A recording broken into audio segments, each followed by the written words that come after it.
কড়া নিরাপত্তার মধ্য দিয়ে অনুষ্ঠিত হয়েছে ভারতের বিহার রাজ্যের বিধানসভার প্রথম ধাপের ভোট গ্রহণ। বৃহস্পতিবার 243 আসনের মধ্যে 121টিতে ভোট নেওয়া হয়। সকাল থেকেই ভোট দিতে কেন্দ্রে উপস্থিত হন মুখ্যমন্ত্রী নীতিশ কুমার, আরজেডি নেতা লালু প্রসাদ যাদব সহ শীর্ষ নেতারা। এদিকে বিরোধী জোটের সঙ্গে হাড্ডাহাড্ডি লড়াইয়ের ইঙ্গিত মিললেও ক্ষমতা ধরে রাখার ব্যাপারে আশাবাদী ন্যাশনাল ডেমোক্রেটিক অ্যালায়েন্স। বেকারত্ব, অভ্যন্তরীণ অভিবাসন, দুর্নীতি, শিক্ষা, স্বাস্থ্যসেবা সহ নানা সংকটের মধ্যে অনুষ্ঠিত হল বিহারের বিধানসভা নির্বাচনের প্রথম ধাপ। 243টি আসনের মধ্যে বৃহস্পতিবার ভোট হয় 121টি আসনে।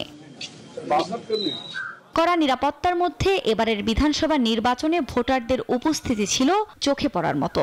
পছন্দের প্রার্থীকে বেছে নিতে ভোট দেন ভোটাররা। সকাল থেকেই ভোট দিতে কেন্দ্রে উপস্থিত হন মুখ্যমন্ত্রী নীতিশ কুমার, আরজেডি নেতা লালু প্রসাদ যাদব, এলজেপি নেতা চিরাগ পাসওয়ান সহ শীর্ষ নেতারা। ওদের স্বপ্ন পূরণে পাশে থাকতে পেরে আমরা গর্বিত। এবারে নির্বাচনে বিরোধী জোটের সঙ্গে হাড্ডাহাড্ডি লড়াইয়ের ইঙ্গিত মিললেও ক্ষমতা ধরে রাখার ব্যাপারে বেশ আশাবাদী নেতৃত্বাধীন national Democratic alliance NDA.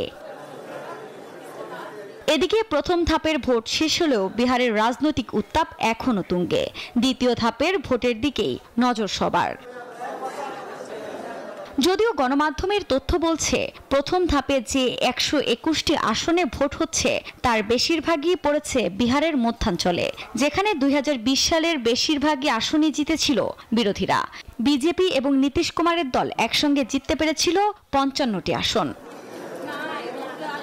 11ই November দ্বিতীয় ধাপে ভোট দিবে বিহারবাসী এবং 14ই নভেম্বর নির্বাচনের ফল ঘোষণা করা হবে।